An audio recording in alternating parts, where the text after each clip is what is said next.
Assalamualaikum warahmatullahi wabarakatuh. Bismillahirrahmanirrahim. Alhamdulillahirabbil alamin.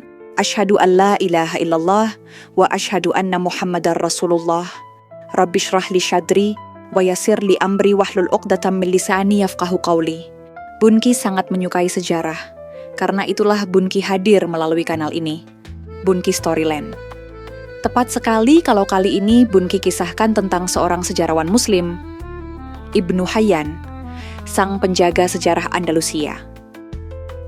Di tengah gemerlapnya peradaban Islam di Andalusia, kota Cordoba berdiri megah sebagai pusat ilmu pengetahuan dan kebudayaan. Jalan-jalan berbatu yang ramai dipenuhi oleh para pedagang, cendekiawan, dan seniman. Masjid-masjid yang besar dan perpustakaan yang luas menjadikan kota ini surga bagi para pencari ilmu. Disinilah, pada abad ke-11, seorang anak laki-laki bernama Ibnu Hayyan dilahirkan. Sejak kecil, ia tumbuh dalam lingkungan yang kaya akan ilmu dan budaya, tempat buku dan diskusi menjadi bagian dari kehidupan sehari-hari. Di suatu malam yang hangat, Ibnu Hayyan muda duduk dengan mata berbinar di dekat perapian, mendengarkan kisah dari seorang pendongeng tua. Orang tua itu mengisahkan tentang raja-raja besar, pertempuran heroik, dan para ilmuwan yang telah mengubah dunia. Setiap kata yang terucap seakan membakar semangat dalam diri Ibnu Hayyan. Ia bertanya-tanya, bagaimana jika kisah-kisah ini tidak hanya diceritakan, tetapi juga dituliskan agar tak pernah hilang? Malam itu, tekadnya mulai tumbuh. Ia ingin menjadi seorang pencatat sejarah. Di usianya yang masih belia, Ibnu Hayyan mulai belajar dengan para ulama dan cendekiawan terbaik di Cordoba. Ia membaca manuskrip kuno, memahami tata bahasa Arab dengan mendalam dan mendalami sejarah peradaban Islam. Di madrasah, ia bukan sekadar murid biasa. Ia adalah anak yang haus akan ilmu, yang tak pernah puas dengan jawaban singkat. Ia sering bertanya kepada gurunya, menelusuri lebih dalam setiap kisah yang ia dengar. Ketika remaja, Ibnu Hayyan mulai berkelana ke berbagai kota di Andalusia. Ia mengunjungi Sevilla, Granada, dan Toledo, mencatat semua yang ia lihat dan dengar. Ia berbincang dengan para saudagar, ulama, dan pejabat pemerintahan. Setiap kota memiliki ceritanya sendiri, dan Ibnu Hayyan ingin memastikan bahwa kisah-kisah itu tidak akan lenyap di telan zaman. Ia menulis catatan tentang kejayaan dan kejatuhan para penguasa, perkembangan ilmu pengetahuan, dan perubahan sosial yang terjadi. Di sebuah istana yang megah, Ibnu Hayyan mendapatkan kesempatan langka, bertemu dengan seorang penguasa besar. Dengan penuh hormat, ia menyerahkan catatan sejarah yang telah ia tulis. Sang penguasa, dengan mata penuh rasa ingin tahu, membaca manuskrip itu dan mengangguk kagum. Ibnu Hayyan sadar bahwa tugasnya bukan sekadar mencatat sejarah, tetapi juga memberikan pelajaran dari masa lalu agar para pemimpin tidak mengulangi kesalahan yang sama. Di laboratorium yang penuh dengan gulungan manuskrip, alat-alat astronomi, dan bejana kaca berisi cairan berwarna-warni, Ibnu Hayyan menyaksikan para ilmuwan melakukan eksperimen. Ia melihat bagaimana ilmu pengetahuan berkembang, bagaimana metode ilmiah diterapkan, dan bagaimana hasilnya dicatat dengan teliti.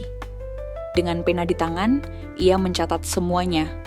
Baginya, sejarah bukan hanya tentang raja dan pertempuran, tetapi juga tentang kemajuan peradaban. Di sebuah pasar yang ramai, di antara aroma rempah-rempah dan suara pedagang yang sibuk menawarkan dagangannya, Ibnu Hayyan duduk bersama seorang saudagar tua. Saudagar itu menceritakan kisah tentang bagaimana perdagangan berkembang, bagaimana bangsa-bangsa datang ke Andalusia untuk berdagang, dan bagaimana percampuran budaya melahirkan inovasi baru.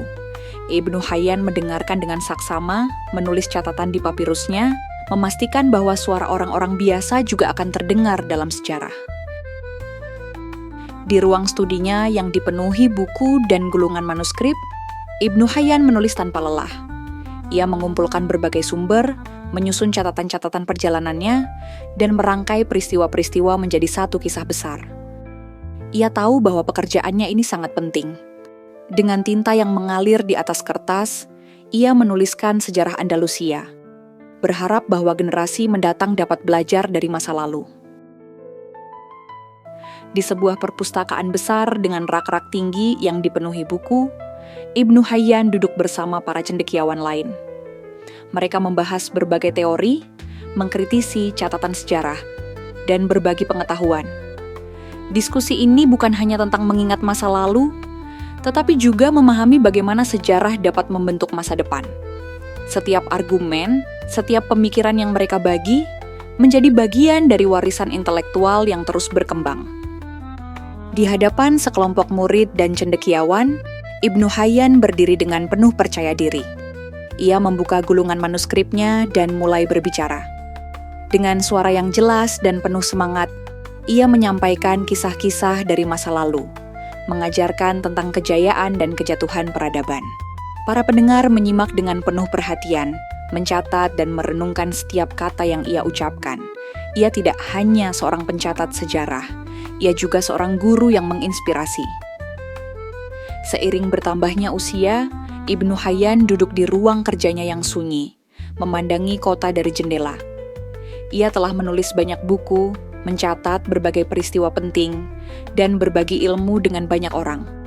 Dalam kesunyian itu, ia merenungkan pekerjaannya. Apakah catatan-catatan ini akan bertahan? Apakah generasi mendatang akan membaca dan belajar darinya?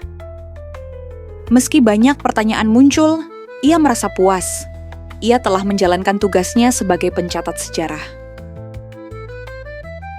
Bertahun-tahun setelah kepergiannya, di sebuah perpustakaan besar, sekelompok murid membaca karya-karya Ibnu Hayyan. Mereka membolak-balik halaman manuskrip kuno yang berisi catatan-catatan sejarah Andalusia. Warisan Ibnu Hayyan tidak hilang. Ilmunya tetap hidup, terus diwariskan dari generasi ke generasi. Melalui tulisannya, masa lalu tetap terjaga, menjadi pelajaran bagi masa kini dan masa depan. Sampai jumpa di kisah ilmuwan muslim selanjutnya. Jangan lupa subscribe dan bunyikan lonceng notifikasi, agar kalian langsung mendapatkan notifikasi untuk kisah-kisah inspiratif berikutnya. Share ke sepenjuru dunia ya. Wassalamualaikum warahmatullahi wabarakatuh.